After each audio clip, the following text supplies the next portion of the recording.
All right, welcome. This is Ralston Valley High School Chemistry's AP Chemistry Lecture Series. We are looking now at Chapter 16, Lecture Number 1, in which we will discuss spontaneity and entropy.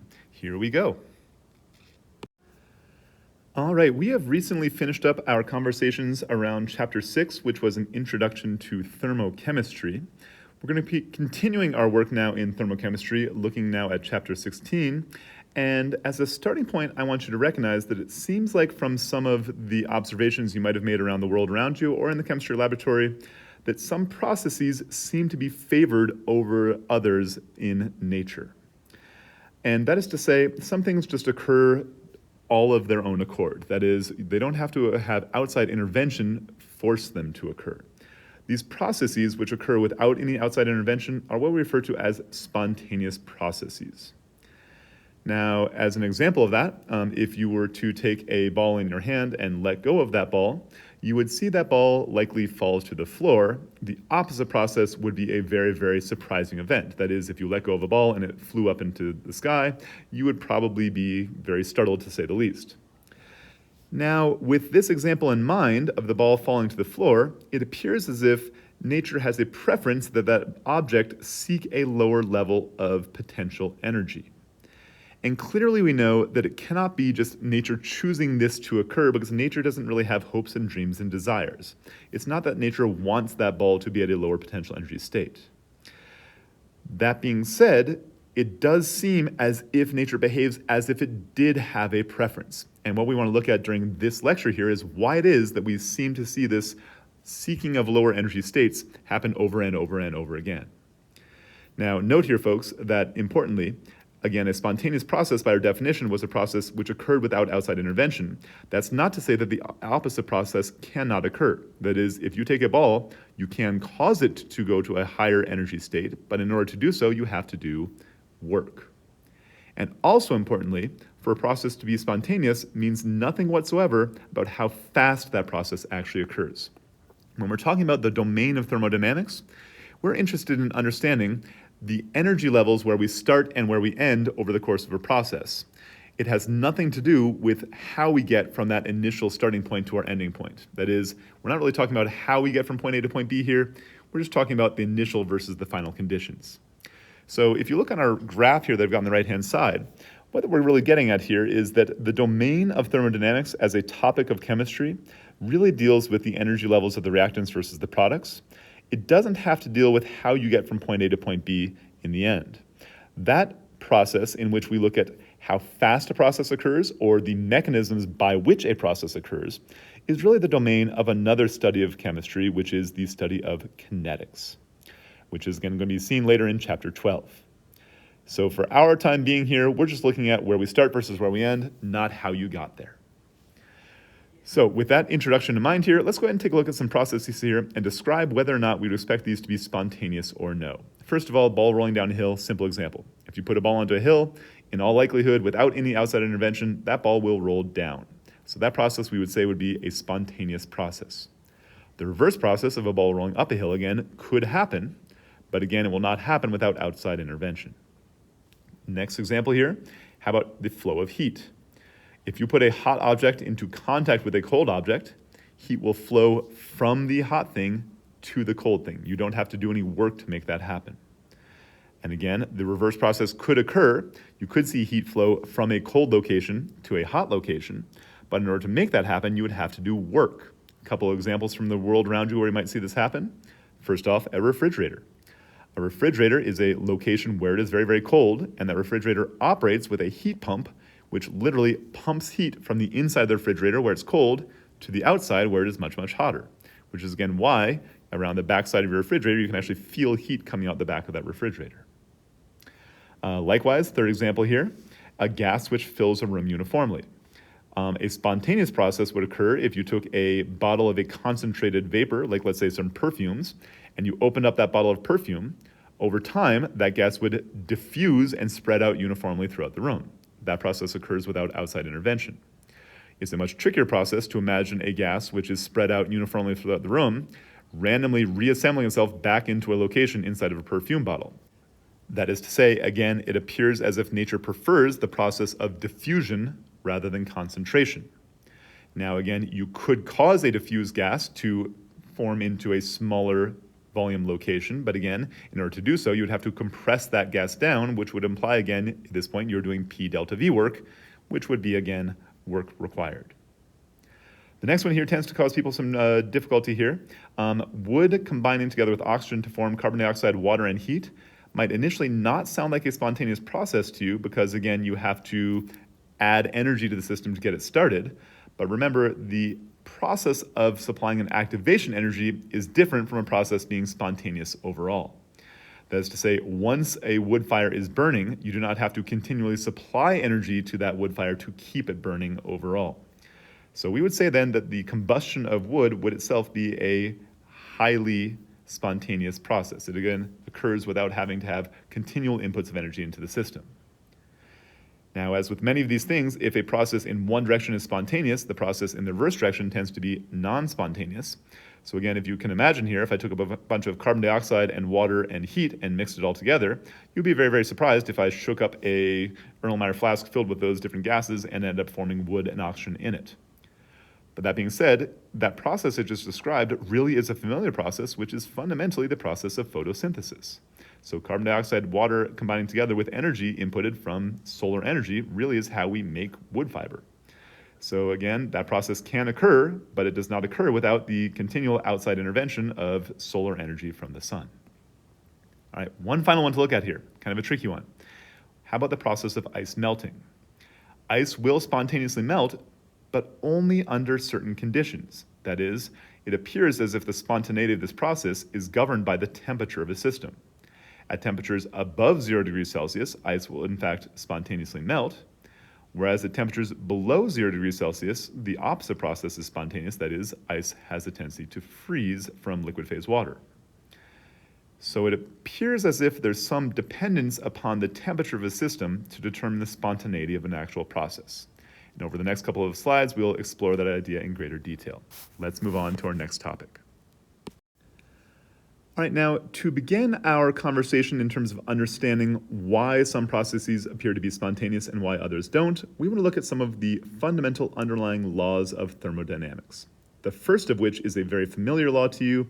You've probably talked about it since all the way back in elementary school or middle school. That first law of thermodynamics states that the total energy of the universe is constant. That is to say, energy is neither created nor destroyed. We call this the law of conservation of energy. Now we're going to be focusing less on that familiar first law and more on what we refer to as the second law of thermodynamics. The second law of thermodynamics does not describe the conservation of energy in the universe, but instead it discusses a property which is very much not conserved. That is a property we call entropy. Entropy is a fairly complicated thermodynamic property which is fundamentally related to the ordering of energy. At your first approximation, you can kind of imagine entropy as being a degree of disorder of a system. The second law of thermodynamics states that the entropy of an isolated system will always spontaneously increase until it reaches a maximum state of entropy at its equilibrium point. Or another way of stating that is, for any spontaneous process to occur, the entropy of the universe must always increase. So again, this is not a law of conservation. Entropy itself is not conserved. Disorder is not conserved. Instead, systems tend to increase in their entropy until they reach a maximum state of disorder. And to understand why that is, let's look at that quantity of entropy in a little bit greater detail. In your calculations, entropy is going to be given the symbol S, and we can define it as being related to a measurement of the number of different ways a system can be arranged. You can kind of think about it as like from your probability days as permutations. If you imagine for a quick moment here a system in which we have got a lottery board, there's 42 numbered choices we could select off of the lottery board, and we're going to be choosing 6 different numbers out of those 42 in terms of determining who wins our lottery. You can imagine that I would go through here and select a set of numbers, and imagine that when I choose my lottery numbers, I choose the numbers 1, 2, 3, 4, 5, and 6. Now, at first glance, you might think to yourself that I have made a very bad choice, and I would argue that in fact I have. The bad choice I, however, made was playing the lottery in the first place. The lottery works by people losing money in it. It's not a place where generally you're going to win. That being said, the choice that I made of 1, 2, 3, 4, 5, 6 is no more bad of a choice than any other set of 6 random numbers. The probability of getting 1, 2, 3, 4, 5, 6 is exactly the same as the probability of getting 3, 16, 23, 26, 33, 40.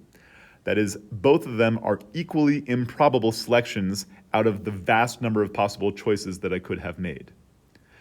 Now, that being said, even though the probability is exactly as bad as any other set of 6 random numbers, it seems weird to us that I would choose the numbers 1, 2, 3, 4, 5, 6. And the reason why that seems so weird, as it turns out, has to do with order. If you think for a moment about how many different ways I could choose 6 numbers in order, really I could start with 1 and choose 1 through 6, or I could start with 2 and choose 2 through 7, or start with 3 and choose 3 through 8. The number of those 6 in order sequences that I could choose essentially would be a total of 37 different possibilities. Now compare that to how many different ways I could choose 6 numbers that in fact are not in order. There are literally millions of different possibilities for how to choose 6 numbers not in order. So the key idea here is not that my choice was a weird choice or a bad choice, but that the choice of order itself is a less likely event to occur than the vast number of different ways that this system could be disordered. So the key idea is that order is less likely than disorder from a probability standpoint. Now, with that idea in mind, consider again this same board that I have here, but let's think for a moment if this board really doesn't represent a lottery board, but instead represents the positions that could be occupied by 6 molecules in a room. What is the probability, if I let those molecules move randomly as they do in the gas phase, that those 6 molecules are going to settle into a position where they occupy positions 1, 2, 3, 4, 5, 6 in my room? And the answer to that is exactly the same as the probability of winning the lottery with the numbers 1, 2, 3, 4, 5, 6. It's much more likely that those 6 positions of those gas molecules would be randomly distributed again because there are just more possible permutations, that is, more possible ways to arrange those gas molecules in a random fashion than there are ways to arrange them in an ordered fashion. So gas molecules tend to diffuse over time because it's more likely that they will be randomly distributed than that they will find a state of order. Now, if we expand this logical thinking to a scale of, say, the size of your chemistry room, imagine the probability that would be required in order to see the gas phase molecules in the room, of which there are literally probably thousands of moles of gas phase molecules. That would be on the order of magnitude of 10 to the 26th or 10 to the 27th molecules. In a number of positions that those gas phase molecules could occupy, which is so mind-bogglingly large as to approach what in our minds would seem like an almost infinite number. Now, the probability of those billions of gas phase molecules all ordering themselves in a system which has got potentially a nearly infinite number of possible arrangements just seems from a probability standpoint to be a very, very, very improbable event, which really tells us then for any real world system, the likelihood of a degree of order arising from the random motion of gas phase molecules is essentially 0. So that really describes then the second law of thermodynamics, which tells us that, again, a closed system will spontaneously increase in entropy over time until it reaches its state of maximum entropy at its equilibrium position. All right, now one quick side note here. We've also included for you here a third law of thermodynamics down at the bottom of this slide here. The third law of thermodynamics is really essentially a law that allows us to set a 0 point for an entropy measurement of a system, so we can compare whether entropy is increasing or decreasing as a process occurs. By definition, we define the entropy of a perfect crystalline solid of a pure substance as a 0 entropy state if the temperature of that object were in fact absolute 0 on the Kelvin temperature scale. So again, no imperfections within the crystal and no thermal motion, implying no movement of particles, and therefore only one possible arrangement of this system would imply a 0 entropy state. All right. So there are our laws of thermodynamics. Let's see now how we can apply some of these ideas to some math to allow us to determine what will be a spontaneous process and what will not. In order to determine which processes are likely to be spontaneous, we need to think of entropy as essentially the driving force that will determine the spontaneity of a process. Recall our second law of thermodynamics tells us that for any spontaneous process to occur, the total entropy of the universe must be increasing. Now note importantly here, folks, I say the total entropy of the universe, not the entropy necessarily of the system. We can think of the universe essentially as made up of two different parts, that is, number one, the system, and number two, the surroundings. And again, the second law says that we can create local order within the system as long as the process of creating that order creates more disorganization of energy, that is, higher entropy outside of the system itself, such that the total entropy change of the universe, that is, the sum of the entropy changes of the system plus the surroundings, is always going to increase. And that's why we can see things like, say, the creation of living organisms, which are themselves highly ordered systems. A living organism is organized from the very cellular level on up. Cells combine together to make tissues, those tissues combine together to make organs, and the organ systems all have to function to make a functional human being, which all of us, again, operate within an organized society. So there's a lot of order that's present within a system of living organisms of humans. Now, that being said, remember, as those humans continue to live, we operate essentially by the process of cellular respiration, supplying to us energy for all of these cellular processes which run our bodies. And because that process of cellular respiration is an exothermic process, that implies that due to our very existence of those cells, we are heating up our surroundings as we release that energy due to cellular respiration. And again, if I add energy into my surroundings, there's going to be more thermal motion, which implies essentially a higher entropy state. So long story short, we're only able to create local order within our system at the expense of creating more disorder, that is more entropy, within our surroundings. Now, a process which itself is a process that increases the entropy of a system is said to be a thermodynamically favorable process. That term, thermodynamically favorable, is a term you're going to want to kind of store away in your bank for use on the AP test. It tends to be a very, very useful phrase to explain why things occur or not.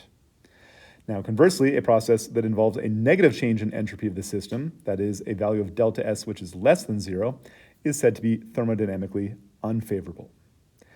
And we can calculate a change in entropy of a reaction by simply summing together the entropy sum of the products minus the entropy sum of the reactants if we have access to thermodynamic data, much like you have in your appendix of your AP textbook.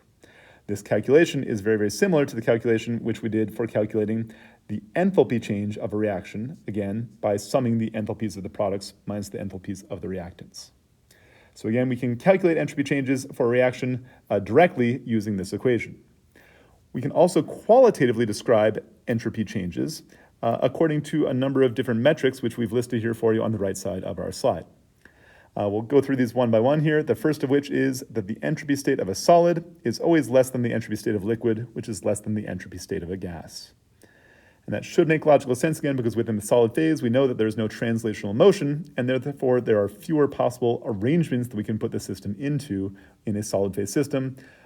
Conversely, in a gas phase system, we've got lots and lots of motion within those particles, and because those gas phase particles tend to be much more further apart from each other than the liquid phase, there's more positions available where those gas phase molecules could occupy for each given gas phase molecule. So entropy tends to increase as we move from solid to liquid to gas. The second statement here also makes logical sense here. In general, the more particles or molecules are present, the greater the entropy state of the system. You can kind of imagine these molecules in a system as being like little tiny toddlers running around. And clearly, if you have a room filled with 60 toddlers running around at top speed, that's going to represent a state of higher entropy or higher disorder than if you have only, say, 2 toddlers in your room.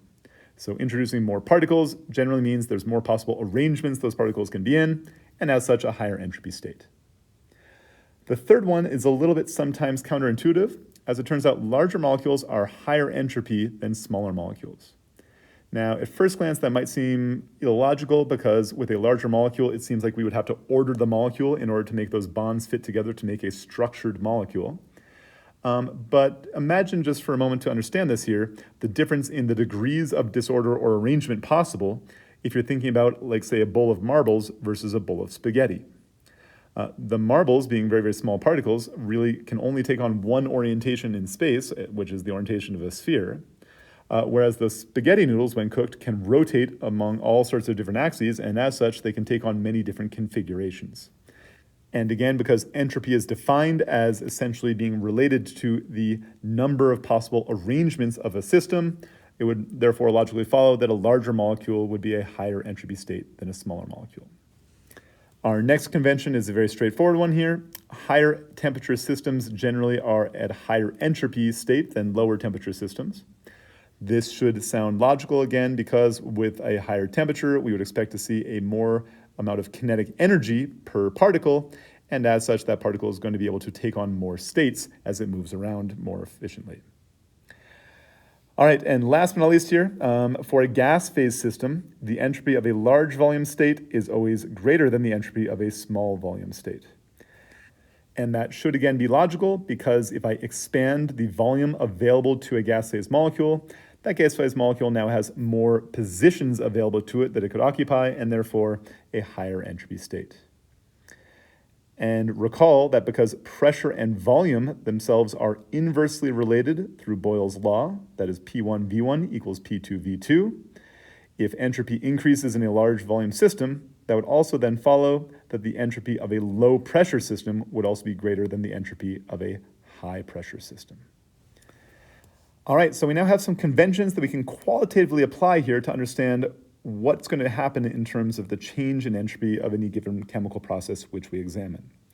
Let's now go ahead and see if we can come up with some quantitative calculations to prove exactly these ideas on our next slides. All right, to wrap up our understanding here of spontaneity, we want to go ahead and make a qualitative prediction about the entropy changes that are associated with a given process. And then on our final slide coming up next, we will then make a quantitative calculation relating to that exact same idea. Now, recall from our previous conversations, according to the second law of thermodynamics, for any spontaneous process to occur, the entropy change of the universe must be a positive entropy change. That is to say, the universe as a whole must become more disordered in the organization of its energy. And as the universe itself could be defined as essentially being a sum of the system which we're examining plus the surroundings around that system, that would entail then that the total entropy change of the universe would be equal to the sum of the entropy change for a system plus the entropy change of our surroundings. That tells us then that in order to understand whether a process will be spontaneous or not, we have to consider both how the system itself is changing in terms of an entropy change, as well as how the system's changes will affect their surroundings to determine the overall entropy change of our universe. And as an example of this, let's take a look here at our example 2, which is going to ask us to predict the sign of the entropy change of our system and the entropy change of our surroundings for the process described by the equation below, which shows solid phase ice, that is H2O, forming liquid phase water, that is the process of ice melting. And as a follow-up to this question, we want to determine under which conditions this process will itself be spontaneous. So starting off, let's consider the system itself, that is the water which we are looking at. The system itself is undergoing a phase change from solid phase to liquid phase. And as we know, in the liquid phase, there's much larger amounts of translational motion and rotational motion available to the water molecules in our system. And as such, we would expect to see the entropy change of our system be a positive change, that is, an increasing degree of disorder, as ice melts into water. Now, that seems like a thermodynamically favorable process. That being said, we also have to, at the same time, consider the entropy change of our surroundings. To understand the entropy change of our surroundings, let's think for a moment about the enthalpy change of this system, that is, the heat flow during the course of this process. In order for solid phase ice to melt, we have to add energy into this system. So energy must therefore flow from the surroundings into the system. implying, therefore, the process of melting ice is itself an endothermic process. If the process itself is endothermic, that means its energy is leaving the surroundings and entering into the system, and as such, that would leave the surroundings with a lower amount of energy present, which would therefore decrease the entropy of the surroundings. So for the process of melting ice, the entropy of the system increases, that is a positive delta S, and the entropy of the surroundings decreases, it is a negative delta S. That implies, therefore, the entropy change of the universe might be either positive or negative depending upon the relative size of the delta S of our system and the delta S of our surroundings, which really implies, therefore, that this system itself is going to be dependent upon the temperature under which conditions it will be spontaneous. And I know just from my general life that water ice will melt into liquid phase water at conditions at a standard atmospheric pressure of 1 atmosphere when the temperature is greater than 0 degrees Celsius. That is the melting point, freezing point of ice. Conversely, that process is non-spontaneous when the temperature is below 0 degrees Celsius.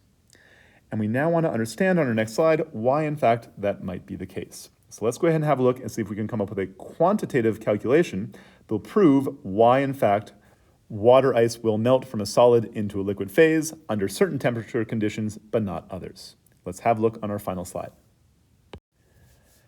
All right, now on our previous slide, we came up with that understanding that the process of melting ice water was spontaneous under certain conditions of temperature, but non-spontaneous under others. And as a justification to this, we need to understand the flow of heat as it moves from the surroundings into the system for this endothermic process to occur. If you think about it for a moment here, consider a screaming toddler. A screaming toddler itself is a very, very high entropy thing. It has a lot of chaos involved with it, right? Now, that screaming toddler, if you introduce it into a very, very low entropy state, like say a quiet library, will be immediately apparent in terms of the increase in disorder of the system which we are examining. That is to say, adding one single toddler to the library would cause a huge change in the entropy of our system. Now, imagine instead if we took that screaming toddler and rather than placing it into a library, if instead we moved it into, say, Mile High Stadium during a Broncos game. As you move that screaming toddler to the Broncos game, the toddler does introduce some more chaos to its surroundings, but compared to the huge amount of disorganization that's already present in this very, very high entropy system, the incremental change in disorganization or disorder will probably be almost unnoticeable overall compared to the huge amount of disorder which was already present. So long story short, the amount of entropy we introduce to the system is going to be related to the energy state of the system to begin with. That is the current state of disorder of the system before we add the additional incremental new toddler of disorder. Let's apply that now to a chemical system. If we see an exothermic process, that exothermic process tends to move heat into its surroundings. And as such, the addition of that thermal energy will increase the entropy of the surroundings. Now, if you introduce that new amount of heat into a very, very cold system to begin with, that cold system in our analogy is very, very similar to the library, where there was not a whole lot of disorder to begin with. That is, it was originally a very, very low entropy system. And proportionally then, our introduction of the new amount of disorder into our system would be a very, very noticeable change in the disorganization of the system, and therefore, a large amount of new entropy has been introduced. Conversely, if we introduce that new thermal energy from an exothermic process into a system where the temperature is already very high, that would be just like adding the toddler to Mile High Stadium, where again, we have now added an incrementally small increase in disorganization to an already disordered system. And as such, the entropy change when we add the new heat to the surroundings in a high temperature system would be a very small incremental change in entropy. So what's really important then is the ratio of the amount of heat that flows into the system in comparison to the temperature of the system that it started at. And as such, we define the entropy change of a surroundings as being equal to minus the change in enthalpy of the system divided by the temperature. Now note for a quick moment here, folks, whatever enthalpy flows out of the system would flow into the surroundings, which is why, again, we see a minus delta H of the system there, Really, that's equal to the delta H of the surroundings. That is how much heat flowed into the surroundings. And again, it's going to be with respect to temperature, which is why we're dividing it by the temperature in our denominator there. So if temperature is high, the added entropy to the surroundings would be low, or conversely, if the temperature was low, the added entropy to the surroundings would be high. That is, those two variables of temperature and added entropy would be inversely proportional to one another. So we can see now, we can define the entropy change of our surroundings as being equal to minus the heat flow, the heat of reaction, delta H of the system, divided by our temperature T. And when we get into our next lecture at chapter 16, lecture number 2, we'll see now how we can take this defined value of an entropy change, that is a quantitative calculation of entropy, and use it to understand why, in fact, our water melts under certain conditions but not on others, as we first proposed on our previous slide. So that's it for lecture number 1 out of our discussion of spontaneity and entropy. We'll move on to lecture number 2 on our next set of slides, where we will start to make some quantitative calculations of entropy and enthalpy changes and use it to derive a new thermodynamic function called Gibbs free energy. Thanks for listening. We'll see you on the next one.